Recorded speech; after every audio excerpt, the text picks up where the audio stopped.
ಒಂದು ಸಂದರ್ಭದಲ್ಲಿ ನಾವು ಇಲ್ಲಿ ಸಾಕ್ಷಿಯಾಗಿದ್ದೇವೆ. ಕರ್ನಾಟಕ ಸಾಹಿತ್ಯ ಅಕಾಡೆಮಿ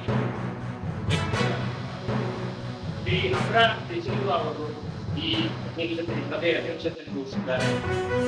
ನೀವೆಲ್ಲರೂ ಬಸವಣ್ಣನವರು ಸಮಾಜ ಕಟ್ಟೋದಕ್ಕೆ ಅಂತ ಪ್ರಯತ್ನ, ಆದ್ರೆ ಅಸ್ಪೃಶ್ಯತೆ ಹೋಗ್ಲಾಡಿಸ್ಬೇಕು ಅನ್ನೋದು ಮುಖ್ಯ ಉದ್ದೇಶ ಆಗಿತ್ತು. ಆದ್ರೆ ಈಗಿನವರೆಗೂ ನಾವು ಈಗಲೂ ಅಸ್ಪೃಶ್ಯತೆ, ಈಗಲೂ ಮೇಲು ಕೀಳು ಅನ್ನೋ ಈಗ ವರ್ಣಾಶ್ರಮ ಧರ್ಮ ಇವೆಲ್ಲ ಮುಂದುವರೆದುಕೊಂಡು ಬಂದಿದೆ.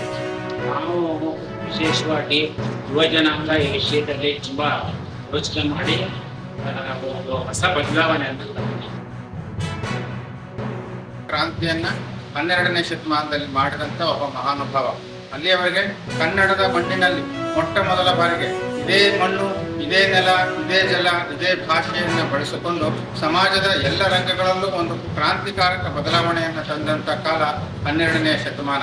ಬಸವಣ್ಣ ಕೇವಲ ಒಬ್ಬ ವ್ಯಕ್ತಿಯಲ್ಲ, ಆತನ ನೇತೃತ್ವದಲ್ಲಿ ಲಕ್ಷದ ಮೇಲೆ 96,000 ಜನ ಶರಣರು ಕಲ್ಯಾಣದಲ್ಲಿ ಕ್ರಾಂತಿಯನ್ನು ಮಾಡಿದ್ರು ಅಂತ ಇತಿಹಾಸಗಳು ಹೇಳ್ತವೆ.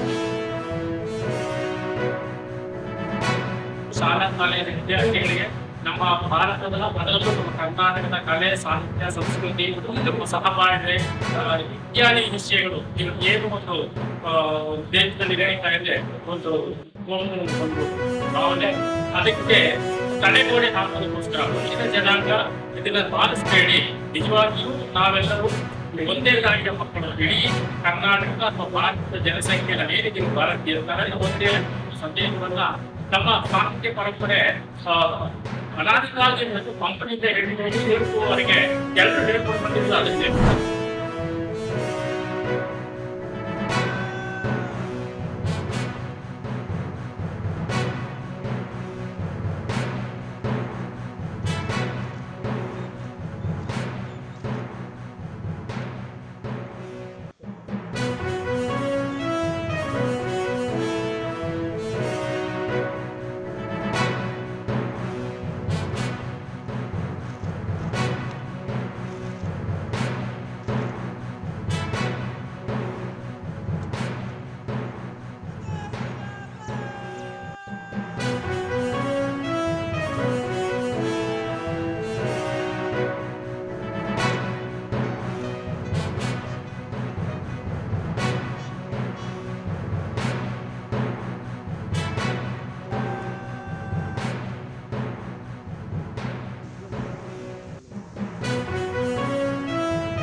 With the tri-services guard of honor.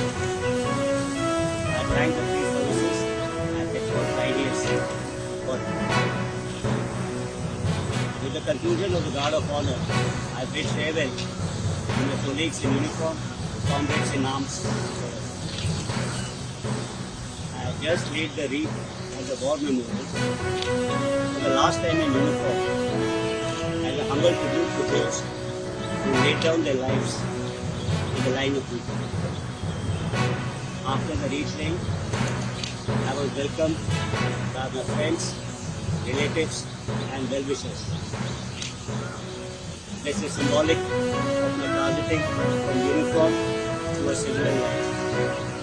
I had a very satisfying and an excellent tenure